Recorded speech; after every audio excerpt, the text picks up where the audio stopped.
Okay, thank you, Dr. Cotton, for number 5. Today we're going to talk about what was wrong. We're going to get introduction only. What was wrong with Rutherford's atomic model, the Bohr model, and the energy and positions of electrons according to the quantum mechanical model. And we're going to get an introduction into the shapes of orbitals. If you will recall from yesterday, Rutherford, in his gold foil experiment, came up with the idea of a dense, teeny tiny, positively charged piece at the center of the atom called the nucleus. And we call this the nuclear model. Electrons would surround and move around the nucleus just like planets move around the sun. There are some people who call this and Bohr's model planetary models. And this you can sort of see, like, here's the nucleus and here's the electrons moving.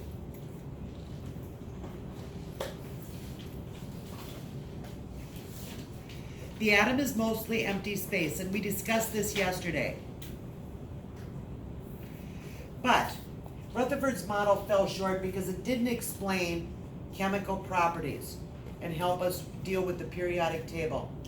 We needed a better description of what these electrons are doing, because one thing we know now is that chemical behavior, reactivity, is based on electrons. It's how the electrons are in the outer shell.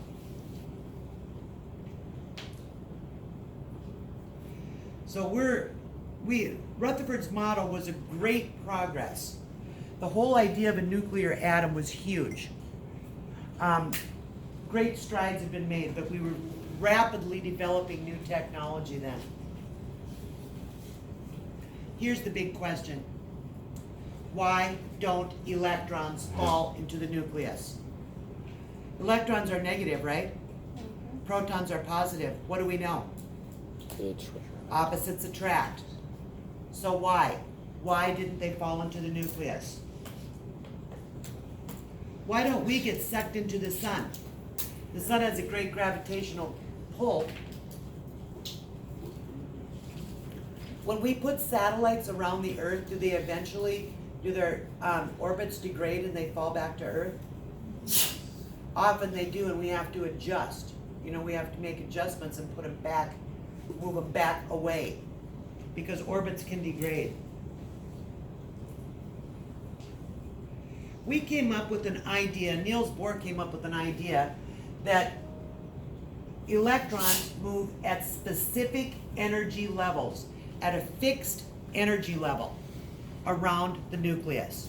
So we've got, we have our own orbit, and then what's our first planet? Mercury, Venus, us, what's next? Mars, and we keep going out. He said that we have our first energy level, our second energy level, our third energy level, our fourth energy level. And electrons can only exist in a specific energy level. So if they're in the first energy level, they can't fall any closer. There is no energy level within the nucleus. So we've got a nucleus and we've got the first energy level, and that's the lowest an electron can be. Bohr made that statement, made that assumption. I picture electrons orbiting the nucleus, much like planets orbiting the sun. However, electrons are found in specific circular paths, and electrons can jump from one energy level to another energy level.